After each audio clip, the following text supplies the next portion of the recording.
தாம்பரம் அருகே ஜல்லிக்கற்களை ஏற்றி வந்த ரயில் என்ஜின் தடம் புரண்டதால் பெரும் பரபரப்பு ஏற்பட்டது.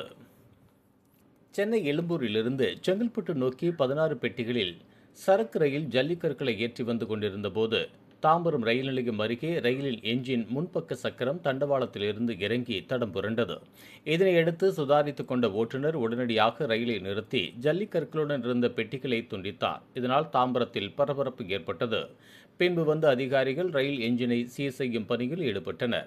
மேலும் எழும்பூரிலிருந்து செங்கல்பட்டு வரை தண்டவாளத்தில் உள்ள ஜல்லிக்கற்களை அப்புறப்படுத்த புதிய ஜல்லிக்கற்களை மாற்றுவதற்காக ரயிலில் கொண்டுவரப்பட்ட போது இந்த விபத்து ஏற்பட்டதாக ரயில்வே அதிகாரிகள் தெரிவித்தனர்.